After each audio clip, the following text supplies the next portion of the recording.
별세한 윤한덕 국립중앙의료원 응급의료센터장이 생전에 이국종 교수에게 응급실이 지옥 같다라고 토로한 것이 알려졌습니다. 이유는 응급실에 자리가 없어서 환자가 병원을 전전하다 숨지는 일이 잦았기 때문입니다. 실제로 윤한덕 센터장은 지난달 쇼크에 빠진 70대 환자의 응급실을 찾기 위해 부산, 경남, 수도권에 이르기까지 30곳을 넘게 직접 전화를 돌렸다고 하는데 2시간 만에 겨우 응급실을 찾았을 때 이미 환자의 상태가 심하게 나빠진 뒤였습니다. 과로사로 추정되는 윤 센터장의 희생 뒤엔 이처럼 열악한 국내 응급의료 현실이 있었습니다. 윤 센터장이 숨진 채 발견된 책상 위에는 응급의료 체계 개선 방안이 담긴 자료가 놓여져 있었다고 하죠. 이런 현실에 매달리느라 지난달 말 5년 만에 처음으로 가려했던 가족 여행도 취소한 것으로 알려져 안타까움을 더하고 있는 상황입니다. 그의 SNS엔 이런 내용이 있었습니다.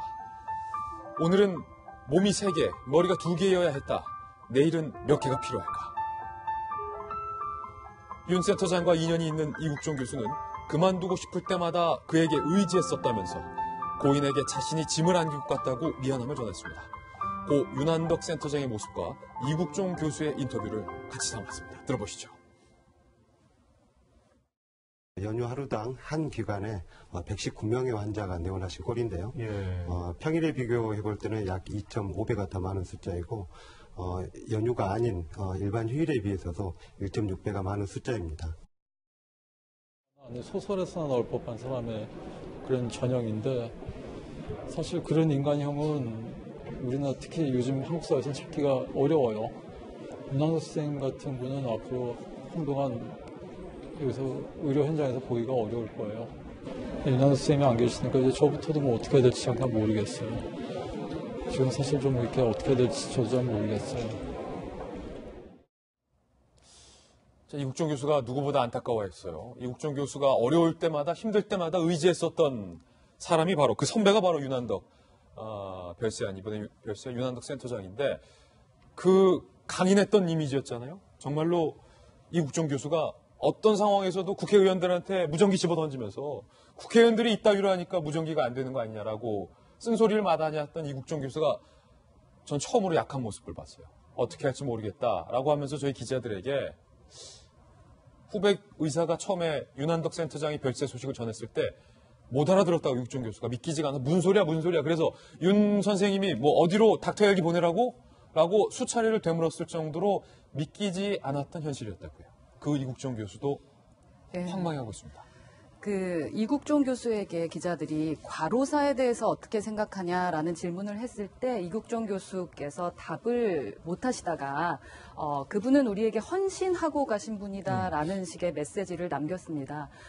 이걸 보면서 후배로서 그리고 또 많은 또 후배님들께 얘기해드리고 싶어요. 우리가 흔히 말하는 꼰대라는 그런 이미지, 아재라는 이미지를 갖고 있는 50대의 선배님들이십니다. 68년생이시고 51세이시던데 이런 분들 안 계셨으면 우리나라 이만큼 살지 못했었을 거고 응급시설 뭐 이렇게 될 수 없었을 것 같습니다. 이국종 교수님이 훌륭하신 것처럼 지금 돌아가신 윤한덕 선생님도 마찬가지이신 것 같은데요.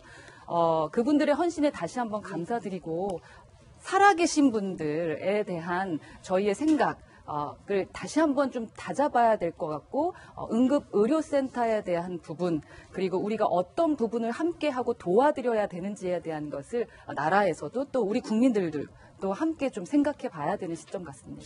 이 사연이 좀 안타까워요. 별세하기 전에 그러니까 지난달에 부산에서 응급 환자가 발생했다는 거예요. 김영주 의원. 근데 응급실이 없다라는 거예요. 네. 센터장이잖아요.